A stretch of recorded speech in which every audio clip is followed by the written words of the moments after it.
Hello everyone, good morning সবাইকে। আবার একটা নতুন ভিডিওতে সবাইকে ওয়েলকাম। তো চলো পুরো ভিডিওটা দেখতে থাকো স্কিপ না করে। তো দেখো আমি রেডি হয়ে গিয়েছি।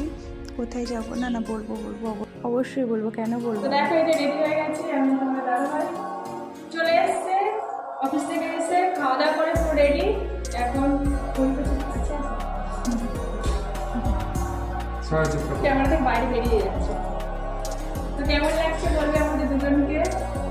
তো চলো এখন তারা আছে, তাড়াতাড়ি চলে যাই। তোমরা দেখতেই পেলে তোমার দাদাভাই অফিস থেকে চলে এসছে। এখন আমরা বেরিয়ে যাব। তো এই যে গেটে তালা দিয়ে দুজনে বেরিয়ে পড়লাম।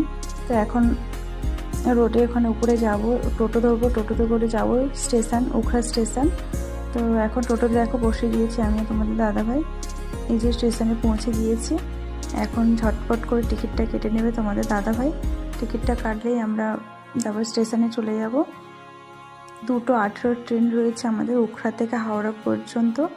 আর তোমাদের দাদাভাই দেখো এই যে টিকিট কাউন্টারে টিকিট কাটছে।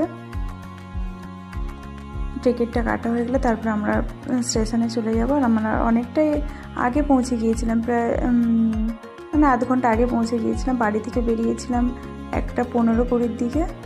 তো আমাদের 2:18 ট্রেন যেহেতু অনেকটা হাতে সময় রয়েছে, তো এখানে একটু ফটো তুলে নিচ্ছিলাম, দুজনে একটু ভিডিও করছিলাম। তোমাদের দাদাভাই তো ভিডিও করতে চায় না, ফটো তুলতে চায় না, ওর ভালোই লাগে না। তো আমি বললে ও আমাকে ক্যামেরা ধরে দেয় বা ভিডিও করে দেয়, কোনো অসুবিধা নেই, তাতে ফটো তুলে দেয়। তো তারপর দেখো তোমাদের এই উখড়া স্টেশনটা তোমাদেরকে একটু দেখালাম ঘুরিয়ে। তো কারা কারা এই উখড়া স্টেশন ছিল অবশ্যই করে কমেন্ট করে জানিও। আর এখন দেখো ক্যামেরা ধরে একটু ঢং করছিলাম, যেমনি হয় আর কি। হ্যাঁ, তারপর দেখো আমাদের স্টেশনে ট্রেন মানে ঢুকে গিয়েছে। তো আমরা দাঁড়িয়ে রয়েছি, তোমাদের দাদাভাই সেই সুযোগ আমাদের একটু ভিডিও করে দিল। তারপর দেখো আমরা ট্রেনের মধ্যে বসে গিয়েছি আর জানালা ধারে সিট পেয়ে গিয়েছি দুজনে। তো বাইরের দৃশ্য দেখতে দেখতে দুজনে গল্প করতে করতে পৌঁছে যাব হাওড়া। তো তার আগে একটু ট্রেনের মধ্যে খাওয়া দাওয়া না করলে হয়? তো খাওয়া দাওয়া মানে কি টুকটাক খাবার তো উঠলেই তো খেতে ইচ্ছা করে, নাহলে 4.5 ঘন্টা 5 ঘন্টা বসে থাকা খুবই কষ্টে চুপচাপ। তো তারপর দেখো বাদাম আর মুগ ডাল ভাজা কিনেছিলাম। এত খেতে ভালো লেগেছে, আমরা আবার ফিরে নিয়েছিলাম মুগ ডাল ভাজা আর বাদাম ভাজা।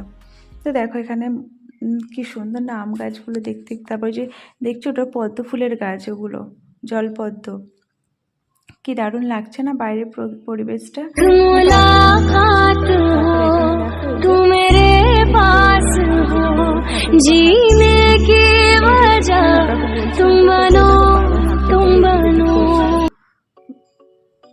আর এটা তো আরো বেশি বদমাইশি